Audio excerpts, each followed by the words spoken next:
নররূপে নারায়ণ পতিত পাবন, নররূপে নারায়ণ পতিত পাবন। এলে সংসারে কি তব কারণ, নররূপে নারায়ণ পতিত পাবন, নররূপে নারায়ণ পতিত পাবন। মূর্খ আতুর দিন হীন শরণ, তরিতে আসিলে প্রভু কি অকারণ, নররূপে নারায়ণ পতিত পাবন। শ্রীম কথিত শ্রী শ্রী রামকৃষ্ণ কথামৃত। ত্রেতায় শ্রীরাম, দাপরে শ্রীকৃষ্ণ, কলিতে শ্রীরামকৃষ্ণ। শ্রী শ্রী রামকৃষ্ণ কথামৃত। ঠাকুর শ্রীরামকৃষ্ণ দক্ষিণেশ্বর মন্দিরে ভক্ত সঙ্গে। শ্রীরামকৃষ্ণ দক্ষিণেশ্বর মন্দিরে ভক্ত সঙ্গে বিরাজ করিতেছেন। বৃহস্পতিবার, শ্রাবণ মাস, শুক্লা দশমী তিথি, 1882 খ্রিস্টাব্দের 24শে আগস্ট। আজকাল ঠাকুরের কাছে হাজরা মহাশয়, রামলাল, রাখাল প্রভৃতি থাকেন। শ্রীযুক্ত রামলাল ঠাকুরের ভ্রাতুষ্পুত্র, কালীবাড়িতে পূজা করেন। মাস্টার আসিয়া দেখিলেন উত্তর পূর্বের লম্বা বারান্দায় ঠাকুর হাজরার নিকট দাঁড়াইয়া কথা কহিতেছেন। তিনি আসিয়া ভূমিষ্ঠ হইয়া ঠাকুরের শ্রীপাদপদ্ম বন্দনা করিলেন। ঠাকুর সহাস্য বদন। মাস্টারকে বলিতেছেন, আর দু একবার ঈশ্বর বিদ্যাসাগরকে দেখবার প্রয়োজন। চালচিত্র একবার মোটামুটি এঁকে নিয়ে তারপর বসে বসে রং ফলায়। প্রতিমা প্রথমে 1 মেটে, তারপর 2 মেটে, তারপর খড়ি, তারপর রং, পরে পরে করতে হয়। ঈশ্বর বিদ্যাসাগরের সব প্রস্তুত, কেবল চাপা রয়েছে। কতগুলি সৎ কাজ করছে, কিন্তু অন্তরে কি আছে তা জানে না। অন্তরে সোনা চাপা রয়েছে, অন্তরে ঈশ্বর আছেন। জানতে পারলে সব কাজ ছেড়ে ব্যাকুল হয়ে তাকে ডাকতে ইচ্ছা হয়। ঠাকুর মাস্টারের সঙ্গে দাঁড়াইয়া কথা কহিতেছেন, আবার কখনো কখনো বারান্দায় বেড়াইতেছেন। শ্রীরামকৃষ্ণ বললেন, অন্তরে কি আছে জানবার জন্য একটু সাধন চাই। মাস্টার বললেন, সাধন কি বরাবর করতে হয়? শ্রীরামকৃষ্ণ বললেন, না, প্রথমটা একটু উঠে পড়ে লাগতে হয়, তারপর আর বেশি পরিশ্রম করতে হবে না। যতক্ষণ ঢেউ, ঝড়, তুফান আর বাঁকের কাছ দিয়ে যেতে হয়, ততক্ষণ মাঝির দাঁড়িয়ে হাল ধরতে হয়। সেইটুকু পার হয়ে গেলে আর না। যদি বাঁক পার হলো আর অনুকূল হাওয়া বইল, তখন মাঝি আরাম করে বসে হালে হাতটা ঠেকিয়ে রাখে।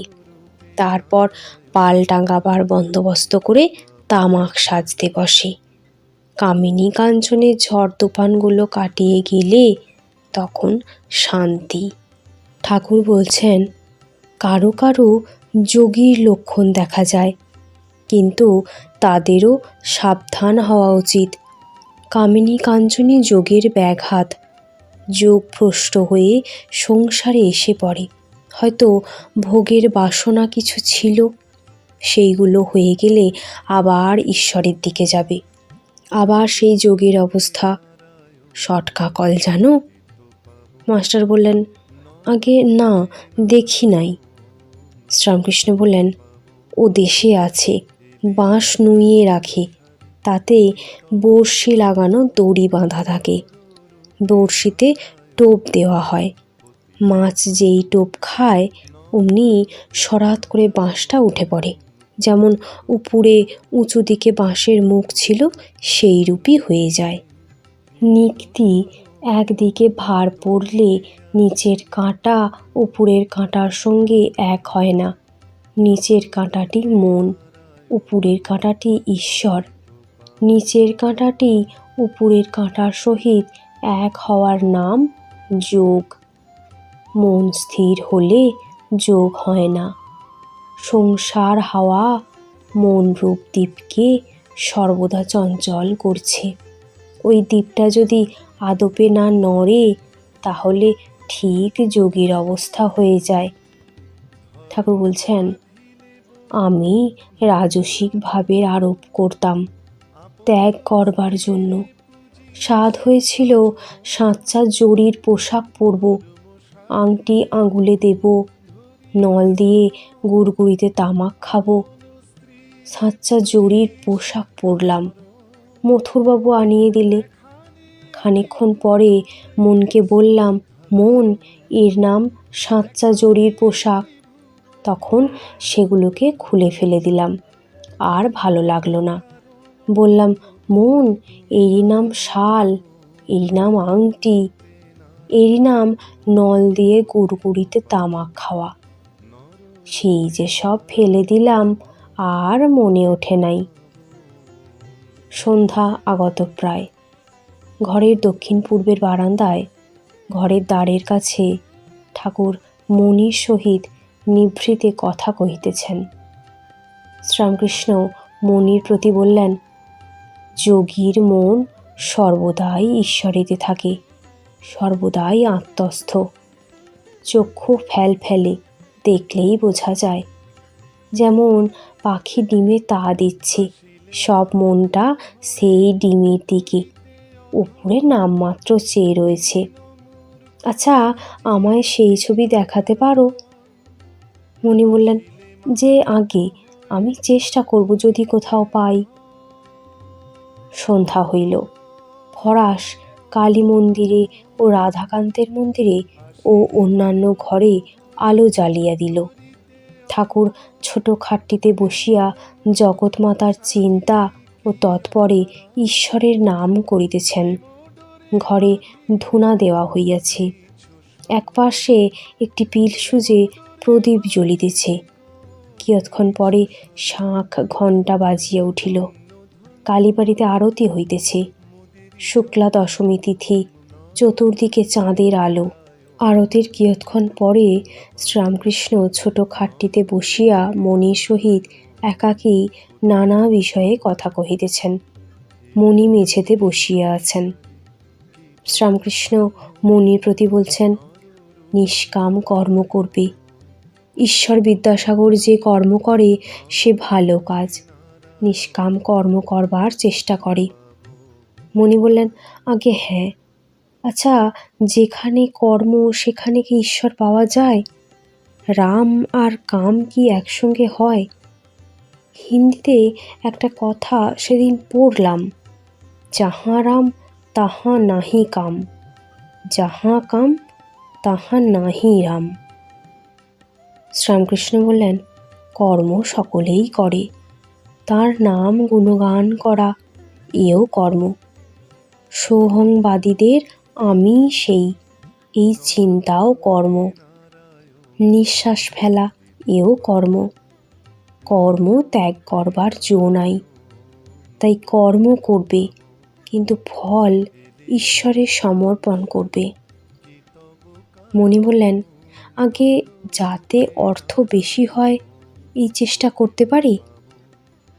শ্রীরামকৃষ্ণ বললেন, বিদ্যার সংসারের জন্য পারা যায়, বেশি উপায়ের চেষ্টা করবে, কিন্তু সৎ উপায়ে।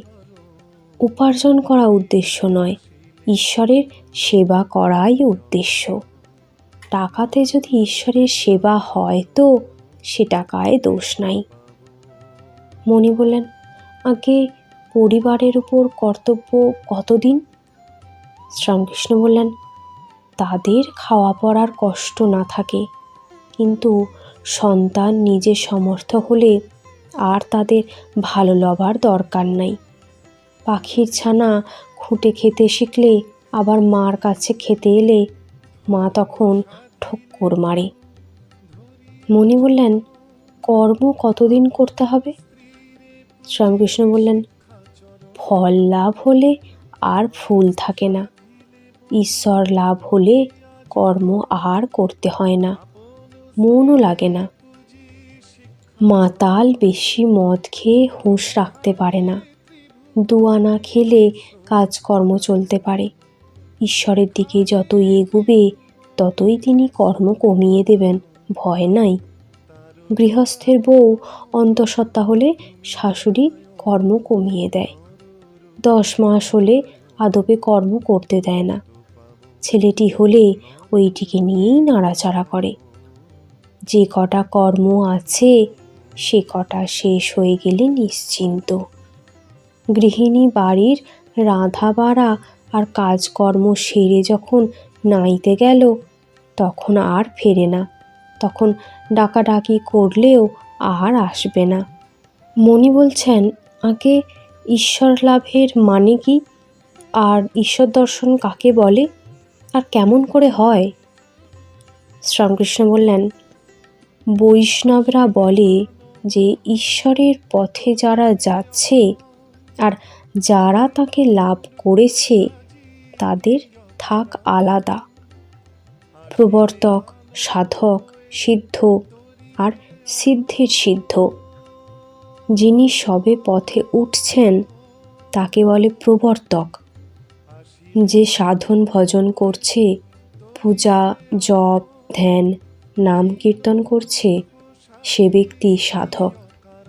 যে ব্যক্তি ঈশ্বর আছেন বোধ করেছে তাকেই সিদ্ধ বলে। যেমন বেদান্তের উপমা আছে, অন্ধকার ঘর, বাবু শুয়ে আছে। বাবুকে একজন হাতড়ে হাতড়ে খুঁজছে।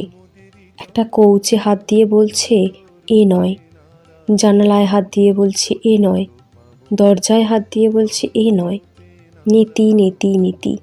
শেষে বাবুর গায়ে হাত পড়েছে। তখন বলছে এই যে এই বাবু, অর্থাৎ অস্থি বোধ হয়েছে। বাবুকে লাভ হয়েছে, কিন্তু বিশেষ রূপে জানা হয় নাই। আর এক থাকাছে, তাকে বলে সিদ্ধের সিদ্ধ।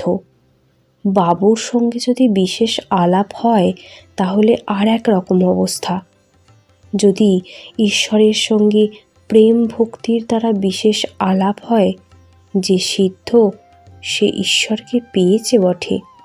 যিনি সিদ্ধের সিদ্ধ তিনি ঈশ্বরের সঙ্গে বিশেষ রূপে আলাপ করেছেন, কিন্তু তাকে লাভ করতে হলে একটা ভাব আশ্রয় করতে হয়। শান্ত, দাস্য, সখ্য, বাৎসল্য বা মধুর। শান্ত ঋষিদের ছিল, তাদের অন্য কিছু ভোগ করবার বাসনা ছিল না। যেমন স্ত্রীর স্বামীতে নিষ্ঠা, সে জানে আমার প্রতি কন্দর্প। দাস্য যেমন হনুমানের, রামের কাজ করবার সময় সিংহতুল্য। স্ত্রীরও দাস্য ভাব থাকে, স্বামীকে প্রাণপণে সেবা করে। মার কিছু কিছু থাকে, যশোদারও ছিল। সখ্য বন্ধুর ভাব, এসো এসো কাছে এসে বসো। শ্রীদামাদি কৃষ্ণকে কখনো এঁটো ফল খাওয়াচ্ছে, কখনো ঘাড়ে চড়ছে। বাৎসল্য যেমন যশোদার, স্ত্রীরও কতকটা থাকে, স্বামীকে প্রাণ চিরে খাওয়ায়। ছেলেটি পেট ভরে গেলে তবেই মা সন্তুষ্ট। যশোদা কৃষ্ণ খাবে বলে ননি হাতে করে বেড়াতেন। মধুর যেমন শ্রীমতীর, স্ত্রীরও মধুর ভাব। এ ভাবের ভিতরে সকল ভাবই আছে, শান্ত, দাস্য, সখ্য, বাৎসল্য। মণি বললেন, ঈশ্বরকে দর্শন কি এই চক্ষে হয়? শ্রীরামকৃষ্ণ তখন বলছেন, তাকে চর্মচক্ষে দেখা যায় না। সাধনা করতে করতে একটি প্রেমের শরীর হয়, তার প্রেমের চক্ষু, প্রেমের কর্ণ, সেই চক্ষে তাকে দেখে। সেই কর্ণে তার বাণী শোনা যায়, আবার প্রেমের লিঙ্গজনী হয়। এই কথা শুনিয়া মণি হো হো করিয়া হাসিয়া ফেলিলেন। ঠাকুর বিরক্ত না হইয়া আবার বলিতেছেন। শ্রীরামকৃষ্ণ বলছেন, এই প্রেমের শরীরে আত্মার সহিত রমণ হয়। মণি আবার গম্ভীর হইলেন। শ্রীরামকৃষ্ণ বলছেন, ঈশ্বরের প্রতি খুব ভালোবাসা না এলে হয় না। খুব ভালোবাসা হলে তবেই তো চারিদিকে ঈশ্বরময় দেখা যায়। খুব নেবা হলে তবেই চারিদিক হলদে দেখা যায়। তখন আবার তিনিই আমি, এইটাই বোধ হয়। মাতালের নেশা বেশি হলে বলে আমিই কালী। গোপীরা প্রেমোন্মত্ত হয়ে বলতে লাগলো আমিই কৃষ্ণ। ঠাকুর বলছেন, তাকে রাত দিন চিন্তা করলে তাকে চারিদিকে দেখা যায়। যেমন প্রদীপের শিখার দিকে যদি এক দৃষ্টে চেয়ে থাকো, তবে খানিকক্ষণ পরে চারিদিক শিখাময় দেখা যায়। প্রেম ডোরে বাঁধিলে গো নিছ শরণ, প্রেম ডোরে বাঁধিলে গো নিছ শরণ। ধন্য ধন্য প্রভু মোদেরি জনম, নর রূপে নারায়ণ পতিত পাবন।